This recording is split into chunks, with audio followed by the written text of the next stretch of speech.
Hi all, welcome back to our channel. So ഇന്നത്തെ ഒരു ചെറിയ വ്ളോഗാണ് കേട്ടോ. ഞാൻ പറഞ്ഞിട്ടുണ്ടായിരുന്നു കഴിഞ്ഞ വീഡിയോയിൽ നമ്മുടെ 9th മന്തൊക്കെ ആയ സമയത്ത് എൻ്റെ റുട്ടീനൊക്കെ വെച്ചിട്ട് ഒരു വ്ളോഗ് കൂടെ ഞാൻ ഷൂട്ട് ചെയ്ത് വെച്ചിട്ടുണ്ടായിരുന്നു. അപ്പോൾ അതുകൂടെ ഇട്ട് കഴിഞ്ഞിട്ടാണ് നമ്മുടെ ഡെലിവറി സ്റ്റോറിയുടെ ഒരു വ്ളോഗ് ഇടാമെന്ന് വിചാരിക്കുന്നത്. അപ്പോൾ ഇത് 9th മന്തിൻ്റെ ആ ഒരു സമയത്താണ് കേട്ടോ. അപ്പോൾ നമുക്കിവിടെ ഒരു പരിപാടി ഉണ്ട്. അതായത് 9ാം മാസം നമ്മുടെ ഹസ്ബൻഡിൻ്റെ വീട്ടിൽ നിന്ന് 9 കൂട്ടം പലഹാരങ്ങളൊക്കെ ആയിട്ട് നമ്മുടെ വീട്ടിലേക്ക് കാണാൻ വരുന്ന ഒരു പരിപാടിയുണ്ട്. ഓൾമോസ്റ്റ് എല്ലാ സ്ഥലത്തും അതുണ്ടെന്ന് വിചാരിക്കുന്നു. ഈ 7th മന്ത് സെറമണിയൊക്കെ പോലെ തന്നെ 9th മന്തിലും അങ്ങനെ വരാറുണ്ട്.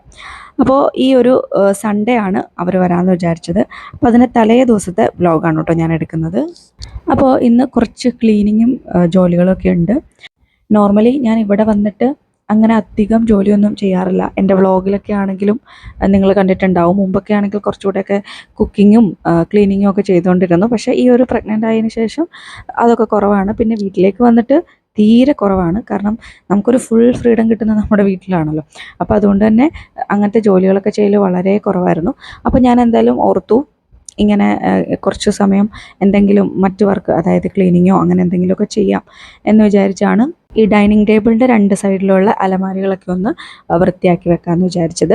ഇത് ശരിക്കും പറഞ്ഞാൽ നമ്മുടെ വീടിൻ്റെ ഹൗസ് വാമിങ്ങിൻ്റെ സമയത്ത് കിട്ടിയിട്ടുള്ള കുറേ ഗ്ലാസിൻ്റെയും പാത്രങ്ങളുടെയൊക്കെ സെറ്റാണ് കേട്ടോ. അതായത് ഇപ്പോൾ ഹൗസ് വാമിങ് കഴിഞ്ഞിട്ട് ഒരു 10 ഇയേഴ്സായി. പക്ഷെ ഇപ്പോഴും നമ്മൾ ഉപയോഗിക്കാത്ത ഗ്ലാസ്സുകളൊക്കെ വരെ ഉണ്ട് കേട്ടോ. നമ്മൾ ഈ ട്രോളിലൊക്കെ കാണില്ലേ, അതായത് വീട്ടിൽ അമ്മമാരൊക്കെ പുതിയ പാത്രങ്ങളും ഗ്ലാസ്സുകളും ഒക്കെ ഇങ്ങനെ ഉപയോഗിക്കാതെ വെച്ചിട്ട് പഴയ പാത്രങ്ങളും ഗ്ലാസ്സിലും ഒക്കെ നമുക്ക് ഫുഡ് തരുന്നതും ഒക്കെ. അപ്പോൾ എന്ന് പറഞ്ഞ പോലെയാണ് കുറേ അങ്ങനത്തെ ഗ്ലാസ്സും പാത്രങ്ങളൊക്കെ ഉണ്ട്. പക്ഷേ ഇതങ്ങനെ നമ്മൾ ഉപയോഗിക്കാഞ്ഞിട്ടല്ല കേട്ടോ. നമ്മൾ ശരിക്കും പറഞ്ഞാൽ ഉപയോഗിക്കുന്നുണ്ട്. കുറേ സാധനങ്ങൾ നമ്മൾ ഉപയോഗിച്ചിട്ടുണ്ട്. പിന്നെ ഇത് കൂടുതലിങ്ങനെ ജ്യൂസിൻ്റെ സെറ്റ് വരുന്ന അങ്ങനത്തെ ടൈപ്പ് ഗ്ലാസ്സുകൾ, അത് നമുക്ക് എപ്പോഴും ആവശ്യം വരുന്നില്ലല്ലോ. അത്യാവശ്യം വല്ലവരൊക്കെ വരുമ്പോഴത്തേക്കും നമ്മൾ ചായ കൊടുക്കുന്ന ഗ്ലാസ് ഇത്തരം ഗ്ലാസ് അല്ലല്ലോ. പിന്നെ ജ്യൂസ് കൊടുക്കേണ്ട സാഹചര്യം വരുമ്പോഴേ ഇങ്ങനത്തെ ഗ്ലാസ് എടുക്കുള്ളൂ. അപ്പോൾ നമ്മളത് ജസ്റ്റ് യൂസ് ചെയ്തിട്ട് അവിടെ തന്നെ വെക്കും. അപ്പോൾ അതുകൊണ്ടാണ് ഇത്രയും ഗ്ലാസ്സുകൾ ഇങ്ങനെ ഇരിക്കുന്നത്. അപ്പോൾ ഞാനങ്ങനെ ആ 2 അലമാരി ഒന്ന് വൃത്തിയാക്കിയിട്ടുണ്ട്.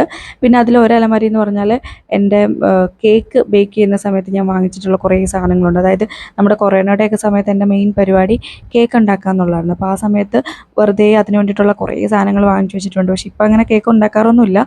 എങ്കിലും ആ സാധനങ്ങളൊക്കെ അവിടെ ഭദ്രമായിട്ടുണ്ട്. അപ്പോൾ അതുമൊക്കെ ഒന്ന് സെറ്റാക്കിയിട്ടുണ്ട്. അതിനുശേഷം ഇനി കുറച്ച് സമയം പഠിക്കാൻ വേണ്ടിയിട്ടിരിക്കുകയാണ്. അപ്പോൾ ഞാൻ നമ്മുടെ SCRT പാഠപുസ്തകത്തിലെ ഒരു ചാപ്റ്റർ, ആ SCRT പാഠപുസ്തകത്തിൻ്റെ ഉള്ള ഓരോ ചാപ്റ്ററിൻ്റെയും ഷോർട്ട് നോട്ടായിട്ട് നമ്മുടെ ലക്ഷ്യയുടെ ഗൈഡിൻ്റെ ബാക്ക് സൈഡിലുണ്ട്. അപ്പോൾ അതാണ് കേട്ടോ ഞാൻ പഠിക്കുന്നത്. ഈ ലക്ഷ്യയുടെ ഗൈഡിൽ ഓരോ ചാപ്റ്റർ വൈസ് ആയിട്ടാണ് കൊടുത്തിട്ടുള്ളത്. പക്ഷെ ഇപ്പോൾ ഇറങ്ങിയിരിക്കുന്ന പല ഗൈഡുകളിലും അതായത് ഇപ്പോൾ ഒരു ടോപ്പിക്കിൻ്റെ കൂടെ തന്നെ SCRTയുടെ കാര്യങ്ങൾ പറഞ്ഞു പോവാണ്. പക്ഷേ എനിക്ക് കുറച്ചുകൂടി ഇഷ്ടം ഇങ്ങനെ ചാപ്റ്റർ വൈസ് ആയിട്ട് പഠിക്കുന്നതാണ്. അപ്പോൾ അങ്ങനെ പഠനത്തിന് ശേഷം ഫുഡ് കഴിക്കുവാണ്. ഇനിയിപ്പോൾ ഫുഡൊക്കെ കഴിച്ചിട്ട് കുറച്ച് സമയം ഒന്ന് കിടന്ന് ഉറങ്ങുന്നുണ്ട്. കാരണം മുമ്പത്തെ പോലെയല്ലല്ലോ, നമുക്ക് ഇപ്പോൾ എന്തെങ്കിലുമൊക്കെ കുറച്ചധികം നേരം ചെയ്ത് കഴിയുമ്പോഴത്തേക്കും ഒരു ക്ഷീണവും ഒക്കെ തോന്നാറുണ്ട് ഈ ഒരു 9th മന്ത് ആയതുകൊണ്ട് തന്നെ. അപ്പോൾ അങ്ങനെ ഉറക്കമൊക്കെ കഴിഞ്ഞിട്ട് ഞാൻ വൈകുന്നേരം ഒരു 4:30 ആയിട്ടോ എണീറ്റ്. അങ്ങനെ ചായയുടെ കൂടെ സ്പെഷ്യലായിട്ട് എന്തെങ്കിലും ഉണ്ടാക്കാമെന്ന് വിചാരിച്ചു. അപ്പോൾ ഏലാഞ്ചി എന്ന് പറയുന്നത് നിങ്ങൾക്ക് അറിയാമായിരിക്കും. പല സ്ഥലങ്ങളിലും ചിലപ്പോൾ അത് പല പേരുകളൊക്കെ ആയിരിക്കും. അപ്പോൾ അതാണ് ഉണ്ടാക്കാൻ പോകുന്നത്. ഞാനും അമ്മയുണ്ട് കേട്ടോ. അപ്പോൾ എങ്ങനെയാണ് ഇതിൻ്റെ മെഷർമെൻറ്റും കാര്യങ്ങൾ എന്നുള്ളത് ഞാൻ എന്തായാലും വീഡിയോയിൽ കൊടുക്കാം കേട്ടോ. അത് പറയുന്നില്ല, ജസ്റ്റ് അവിടെ എഴുതി കാണിക്കാം. നിങ്ങൾക്ക് ആർക്കെങ്കിലും താല്പര്യം ഉണ്ടെങ്കിൽ ആ രീതിയിൽ ഉണ്ടാക്കി നോക്കാം. ഇനി അതേപോലെ തന്നെ ഈ ഒരു നെയ്യിൽ നമ്മൾ കാഷ്നട്ടൊക്കെ വഴറ്റുന്ന സമയത്ത് കാഷ്നട്ട് മാത്രമല്ല വേറെ എന്തെങ്കിലും എന്താ പറയുക, മുന്തിരി, ഉണക്കമുന്തിരിയൊക്കെ ഉണ്ടെങ്കിൽ നമുക്ക് ഫ്രൈ ചെയ്തെടുക്കാവുന്നതാണ്. അപ്പോൾ ഇതിപ്പോൾ ഞാനിവിടെ ഉള്ളത് വെച്ച് മാത്രം ചെയ്യുന്നതാണ്. അപ്പോൾ അങ്ങനെ കുറച്ച് സമയം ആ ഒരു റെസിപ്പി ചെയ്ത് അങ്ങനെ പോയി. അതിനുശേഷം ചായയൊക്കെ കുടിച്ചിട്ട് പിന്നെ കുറച്ചുകൂടെ രാത്രിയാകുമ്പോഴാണ് കേട്ടോ ഞാൻ പഠിക്കാനിരിക്കുന്നത്. ചില ദിവസങ്ങളിലൊക്കെ ഇങ്ങനെ രാത്രികളിൽ പിന്നീട് പഠിക്കാനിരിക്കാറില്ല.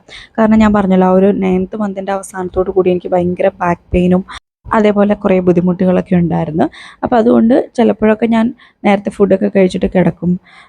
അല്ലെങ്കിൽ വേറെ എന്തെങ്കിലും കാര്യങ്ങളൊക്കെ ചെയ്തിരിക്കുകയാണ് പതിവ്.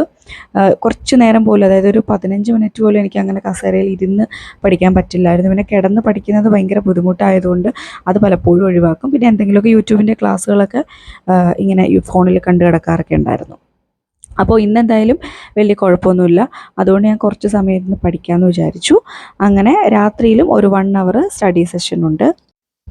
അപ്പോൾ ഇപ്പം ഞാൻ ഇടയ്ക്ക് ചെയ്യാറുള്ളൊരു കാര്യമാണ്, അതായത് റിവൈസ് ചെയ്യുന്ന സമയത്ത് ഇപ്പോൾ ഒരു ടോപ്പിക്ക് നമ്മൾ ഓൾറെഡി പഠിച്ചൊരു ടോപ്പിക്കാണെങ്കിൽ അത് ഞാൻ പിന്നെ റിവിഷൻ എടുക്കുന്ന സമയത്ത് ഞാൻ അതിൽ ഓർക്കുന്ന കാര്യങ്ങളൊക്കെ ഒന്ന് ജസ്റ്റ് എഴുതി വെക്കും. അതായത് മിക്കവാറും നമ്മൾ തലേ ദിവസം പഠിച്ച ടോപ്പിക്ക് പിറ്റേ ദിവസം റിവിഷൻ എടുക്കുന്ന സമയത്താണ് കേട്ടോ ഇങ്ങനെ ചെയ്യാറ്.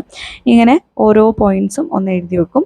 എന്നിട്ട് പിന്നെ ആ ഒരു പഠിച്ച ബുക്ക് എടുത്തിട്ട് ജസ്റ്റ് ഒന്ന് നോക്കും ഏതൊക്കെയാണ് ശരിയായത്, ഏതൊക്കെയാണ് തെറ്റ് വന്നത്, എത്രയൊക്കെ നമ്മൾ മറന്നു പോയിട്ടുണ്ട് എന്നുള്ളത്. ഇത് നല്ല എഫക്റ്റീവായിട്ടുള്ള ഒരു മെത്തേഡാണ്. ഇപ്പോൾ പല കാര്യങ്ങളും ഇപ്പോൾ പ്രത്യേകിച്ച് ഇയറൊക്കെ ആണെങ്കിൽ നമുക്ക് പെട്ടെന്ന് ഓർമ്മ വരില്ല. അപ്പോൾ നമ്മൾ അവിടെ എഴുതുന്നത് തെറ്റായിട്ടുള്ള പെട്ടെന്ന് ഓർമ്മയിലുള്ള ഏതെങ്കിലും ഇയർ ആയിരിക്കും എഴുതുന്നത്.